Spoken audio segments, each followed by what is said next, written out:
ओम नमः पार्वती पतये हर हर महादेव। प्रिय भक्तों, भोलेनाथ की कृपा से आज हम सब सावन के महीने में 16वें दिन पहुंच गए हैं। 16वें अध्याय में शीतला सप्तमी व्रत का वर्णन तथा व्रत कथा है।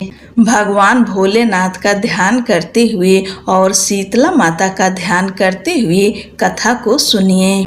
ईश्वर बोले, हे सनत कुमार, अब मैं शीतला सप्तमी व्रत को कहूँगा। श्रावण मास में शुक्ल पक्ष की सप्तमी तिथि को यह व्रत करना चाहिए। सबसे पहले दीवार पर एक वापी का आकार बनाकर अशरीरी संज्ञक दिव्य रूप वाले 7 जल देवताओं, 2 बालकों से युक्त पुरुष संज्ञक नारी, 1 घोड़ा, 1 वृषभ तथा नर वाहन सहित 1 पालकी भी उस पर बना दें। इसके बाद 16 उपचारों से 7 जल देवताओं की पूजा होनी चाहिए। इस व्रत के साधन में ककड़ी और दधि ओदन का नैवेद्य अर्पित करना चाहिए। उसके बाद नैवेद्य के पदार्थों में से ब्राह्मण को वायन देना चाहिए। इस प्रकार 7 वर्ष तक इस व्रत को करने के बाद उद्यापन करना चाहिए। इस व्रत में प्रत्येक वर्ष 7 सुवासिनियों को भोजन कराना चाहिए। जल देवताओं की प्रतिमाएं एक सुवर्ण पात्र में रखकर बालकों सहित 1 दिन पहले सायंकाल में भक्ति पूर्वक उनकी पूजा करनी चाहिए। प्रातः काल पहले ग्रह होम करके देवताओं के निमित्त चरु से होम करना चाहिए। जिसने पहले इस व्रत को किया और जो उसे फल प्राप्त हुआ उसे आप सुने। सौराष्ट्र देश में शोभन नामक एक नगर था। उसमें सभी धर्मों के प्रति निष्ठा रखने वाला एक साहूकार रहता था। उसने जल रहित एक अत्यंत निर्जन वन में बहुत पैसा खर्च करके शुभ तथा मनोहर सीढ़ियों से युक्त पशुओं को जल पिलाने के लिए सरलता से उतरने चढ़ने योग्य दृढ़ पत्थरों से बंधी हुई तथा लंबे समय तक टिकने वाली एक बावली बनवाई। उस बावली के चारों ओर थके राहगीरों के विश्राम के लिए अनेक प्रकार के वृक्षों से शोभायमान एक बाग लगवाया। लेकिन वह बावली सूखी ही रह गई और उसमें एक बूंद पानी नहीं आया। साहूकार सोचने लगा कि मेरा प्रयास व्यर्थ हो गया और व्यर्थ ही धन खर्च किया। इसी चिंता में विचार करता हुआ वह साहूकार रात में वहीं सो गया। तब रात्रि में उसके स्वप्न में जल देवता आए और उन्होंने कहा कि हे धनद, जल के आने का उपाय तुम सुनो। यदि तुम हम लोगों के लिए आदर पूर्वक अपने पौत्र की बलि दो तो उसी समय तुम्हारी यह बावली जल से भर जाएगी। यह सपना देखकर साहूकार ने सुबह अपने पुत्र को बताया।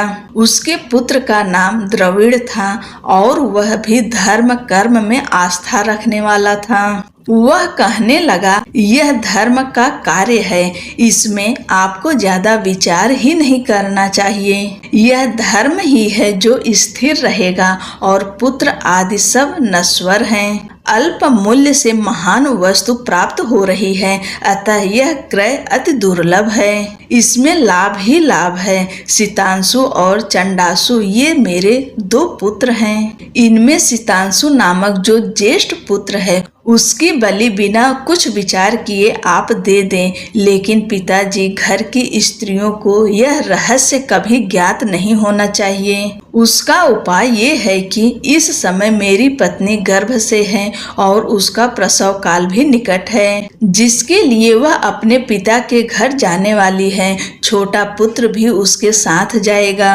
हे तात, उस समय यह कार्य निर्विघ्न रूप से संपन्न हो जाएगा। पुत्र की यह बात सुनकर पिता उस पर अत्यधिक प्रसन्न हुए और बोले, हे पुत्र, तुम धन्य हो और मैं भी धन्य हूँ जो कि तुम जैसे पुत्र का मैं पिता बना। इसी बीच सुशीला के घर से उसके पिता का बुलावा आ गया और वह जाने लगी। तब उसके ससुर तथा पति ने कहा कि यह ज्येष्ठ पुत्र हमारे पास ही रहेगा, तुम इस छोटे पुत्र को ले जाओ। इस पर उसने ऐसा ही किया। उसके चले जाने के बाद पिता पुत्र ने उस बालक के शरीर में तेल का लेप किया और अच्छी प्रकार स्नान कराकर सुंदर वस्त्र व आभूषणों से अलंकृत करके पूर्वाषाढ़ तथा शतभिषा नक्षत्र में उसे प्रसन्नता पूर्वक बावली के तट पर खड़ा किया और कहा कि बावली के जल देवता, इस बालक के बलिदान से आप प्रसन्न हों। उसी समय वह बावली अमृत तुल्य जल से भर गई। वे दोनों पिता पुत्र शोक व हर्ष से युक्त होकर घर की ओर चले गए। सुशीला ने अपने घर में तीसरे पुत्र को जन्म दिया और 3 महीने बाद अपने घर जाने को निकल पड़ी। मार्ग में आते समय वह बावली के पास पहुंची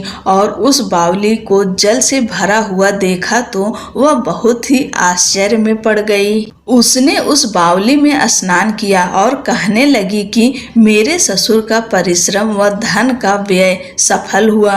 उस दिन श्रावण माह के शुक्ल पक्ष की सप्तमी तिथि थी और सुशीला ने शीतला सप्तमी नामक शुभ व्रत रखा हुआ था। उसने वहीं पर चावल पकाए और दही भी ले आई। इसके साथ जल देवता का विधिवत पूजन करके दही भात तथा ककड़ी फल का नैवेद्य अर्पण किया तथा ब्राह्मणों को वायन देकर साथ के लोगों के साथ मिलकर उसी नैवेद्य अन्न का भोजन किया। उस स्थान से सुशीला का ग्राम 1 योजन की दूरी पर स्थित था।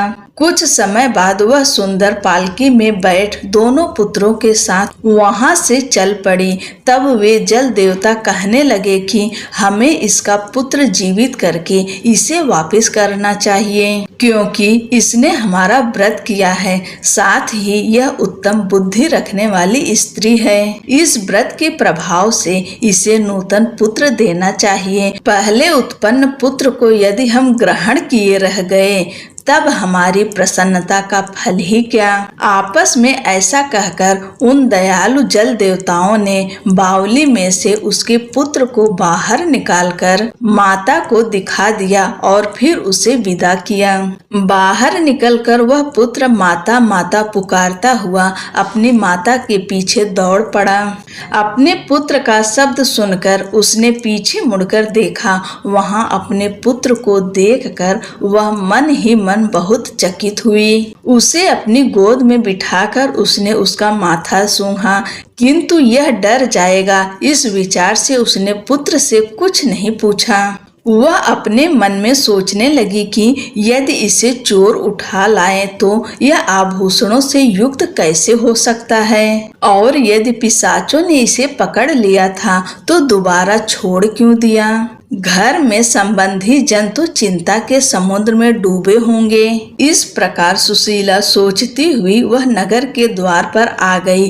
तब लोग कहने लगे कि सुशीला आई है। यह सुनकर वे पिता पुत्र अत्यंत चिंता में पड़ गए कि वह न जाने क्या कहेगी और उसके पुत्र के बारे में हम क्या जवाब देंगे। इसी बीच वह तीनों पुत्रों के साथ आ गई। तब ज्येष्ठ बालक को देखकर सुशीला के ससुर तथा पति घोर आश्चर्य में पड़ गए और साथ ही बहुत आनंदित भी हुए।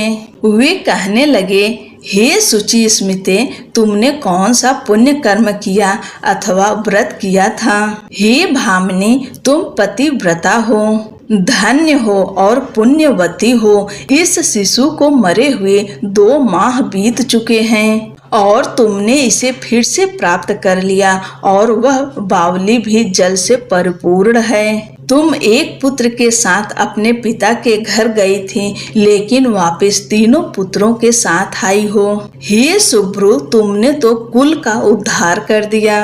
हे शुभानने, मैं तुम्हारी कितनी प्रशंसा करूं। इस प्रकार ससुर ने उसकी प्रशंसा की। पति ने उसे प्रेम पूर्वक देखा और सास ने उसे आनंदित किया। उसके बाद उसने मार्ग के पुण्य का समस्त वृत्तांत सुनाया।